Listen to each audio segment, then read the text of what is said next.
Imagine gazing at the surface of an alien world so scorching and hostile that any human would be instantly crushed. This planet's environment is so extreme that even robotic probes can only survive for a few minutes, at most, a few hours. And yet, we have real photographs of it. Not simulations. Not CGI. Actual images capturing the surreal and hostile beauty of this mysterious world right within our solar system. Today, we're diving into the first, and still the only, images ever taken from the surface of Venus.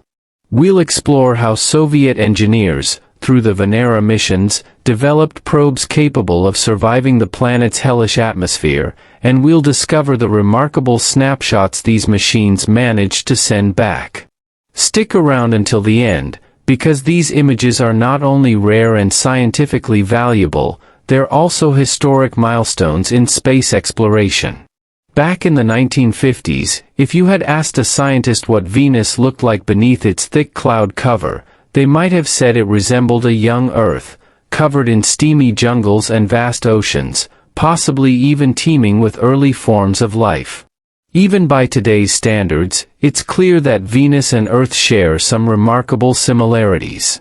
Both planets are close in size and mass, and Venus also features an iron-rich core, a rocky mantle, and a thin outer crust, just like Earth. But that's where the similarities end. Unlike earlier scientists, we now understand that Venus is far from being a life-supporting world. In fact, it's one of the most extreme environments in the solar system. Venus's atmosphere is composed of more than 96% carbon dioxide, along with nitrogen and small amounts of sulfuric acid. The surface pressure reaches an incredible 92 bar, about 90 times greater than Earth's atmospheric pressure, or what you'd experience 900 meters underwater. And then there's the heat. Average surface temperatures soar to a blistering 465 degrees Celsius, hot enough to melt lead. This intense heat is driven by a runaway greenhouse effect. Sunlight passes through the atmosphere and heats the surface, but the resulting infrared radiation is trapped, unable to escape. As a result, Venus is even hotter than Mercury, despite Mercury being the closest planet to the Sun. As if that weren't extreme enough, Venus also endures sulfuric acid rain, violent storms, intense atmospheric superrotations, and a constant cloud cover of sulfur dioxide. This thick veil makes it impossible to view the planet's surface from Earth, which once led scientists to speculate wildly, though many of those early ideas were later proven false. Enter the quest for Venus, humanity's first real images of our neighboring planet. Considering the harsh conditions, it's no surprise Venus was long thought to be unreachable. Nevertheless, in the 1960s and 70s, the Soviet Union boldly set out to explore it through the Venera program, one of the most ambitious undertakings in space exploration history. Venera simply means Venus in Russian, and the mission aimed to gather valuable scientific data, and, if possible, capture images of the planet's surface. But how do you send a probe to a world where surface pressure exceeds 90 bars and temperatures soar to 465 degrees Celsius? Initially, you couldn't. The Venera program had a rocky start. Venera 1 was lost shortly after its launch in February 1961, and Venera 4 disintegrated in Venus's atmosphere. Other missions ended in explosions, malfunctions, or lost communication. Yet, Soviet engineers remained undeterred by these early failures.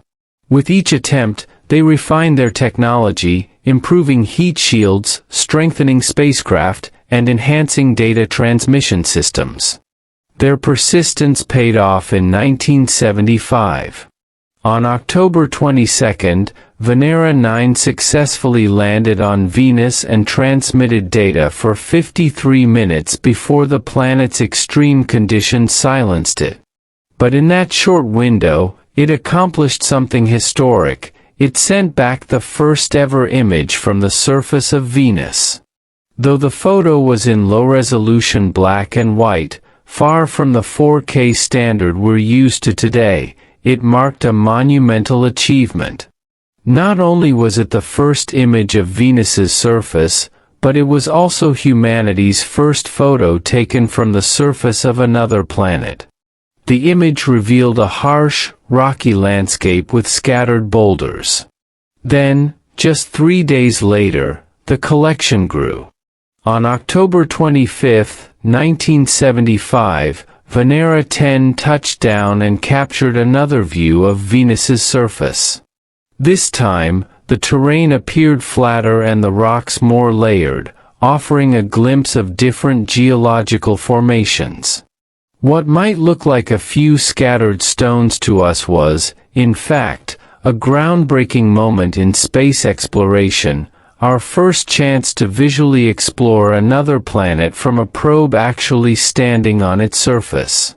The first color images of Venus were a historic milestone, but they were only the beginning. The true highlight of the Soviet Venus exploration program came nearly 7 years later. Venera 13 and 14 were far more advanced than their predecessors. These probes were heavily reinforced with thick armor, and their cameras were specially designed to endure the planet's extreme heat. Venera 13 landed on Venus on March 1, 1982, and remarkably survived for 127 minutes. During that time, it captured and transmitted something extraordinary, the first color photograph of Venus's surface. The image revealed a flat, broken terrain of rock beneath an eerie orange sky, a result of the thick atmosphere filtering sunlight. Just 2 days later, on March 3, 1982, Venera 14 touched down. It operated for 57 minutes under blistering conditions of 465 degrees Celsius and a crushing pressure of 94 bar, again capturing vivid images of Venus's surface. These photos were nearly identical to those taken by Venera 13. Interestingly, this colorful glimpse of Venus could have arrived earlier. Venera 11 and 12 were equipped to take color photos as well, but due to a malfunction, their camera covers failed to detach.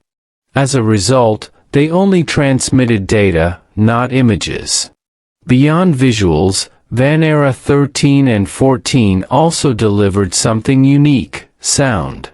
They recorded acoustic data that scientists later converted into audible audio, capturing the low-frequency hum of the Venusian wind.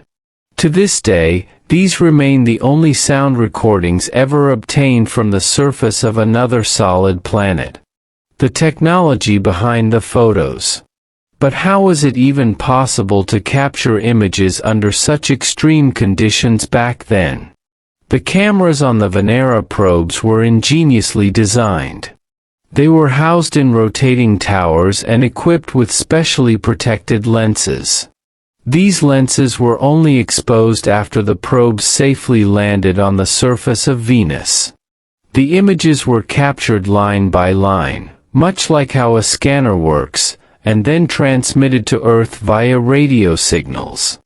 With Venera 13, for example, a full image scan could take up to 13 minutes.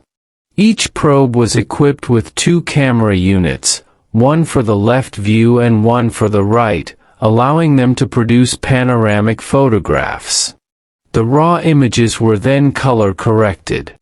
Due to Venus's dense atmosphere, which scatters light intensely, the original photos often appeared with a green or brown tint. Scientists adjusted the colors to approximate what the scene would look like under Venusian lighting conditions.